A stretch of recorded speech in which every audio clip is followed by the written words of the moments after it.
बात को प्रूव किया है। सेंट्रल गवर्नमेंट में तकरीबन 29 लाख एम्प्लॉइज़ हैं।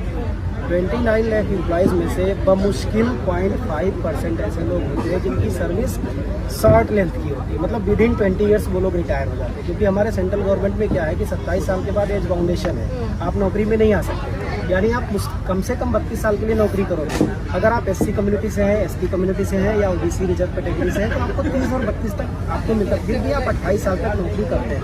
ऐसी कंडीशन में मिनिमम सरकार को अपना कंट्रीब्यूशन जो 14% अभी कर रही है NPS में, वो 14% को जब हम कैलकुलेट करते हुए जाते हैं तो लास्ट टाइम पर वो वापस इतना होता है कि उस कॉर्पस से एटलीस्ट 16 साल तक NPS सरकार दे सकती है।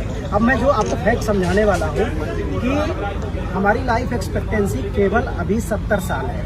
मतलब कोई भी आदमी, अगर 1 लाख आदमी रिटायर हुए तो 1 लाख आदमी अगले साल तक जिंदा नहीं रहते, उसका कुछ परसेंट इन मतलब रिटायरमेंट के बाद उनकी डेथ हो जाती है, कुछ अगले साल डेथ हो जाती है, कुछ ऐसे करके हमने जो कॉर्पस देखा। अब क्या करती है सरकार NPS में, ये टोटल पैसा मतलब मेरा कंट्रीब्यूशन प्लस सरकार का कंट्रीब्यूशन दोनों एक बार उसकी जेब से निकला तो हमेशा के लिए चला गया, ठीक है ना। वो चाहे मुझे मिले या मेरे परिवार को मिले, एक नहीं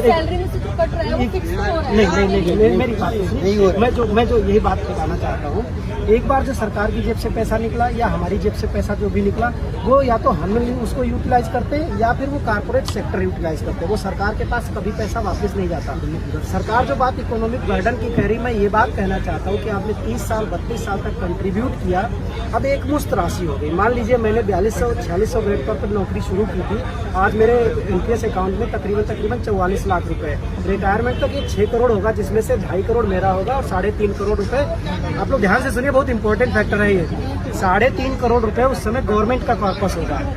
अब ये 3.5 करोड़ में जो गवर्नमेंट ने हमें 30-32 साल तक कंट्रीब्यूट किया है, ये मैं रखना नहीं चाहता, ना ही मैं कारपोरेट को देना चाहता हूँ। मैं ये चाहता हूँ कि ये वाला पैसा जो सरकार ने कंट्रीब्यूट किया सरकार के पास चला जाए, इससे सरकार का रेवेन्यू बढ़ेगा, सरकार की जो इकोनॉमिक जो स्ट्रेंथन है, वो पावर है, वो स्ट्रेंथन होगी।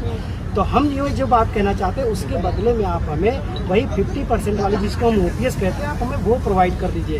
हम 5 साल जिंदा रहेंगे तो आपकी बचत होगी, हम 6 साल में मर जाएंगे तो आपका पैसा सारा बच जाएगा। हमें वो कम या ज़्यादा वाली हमें नहीं चाहिए।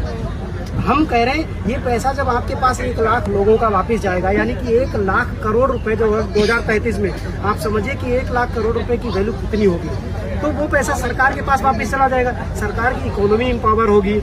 उससे क्या है, सरकार बाकी लोगों को भी पेंशन दे सकेगी। जो लंबी जिंदगी जिएगा उसको अपने पास से कुछ फंड मिला करके, बहुत आसान है पेंशन देना।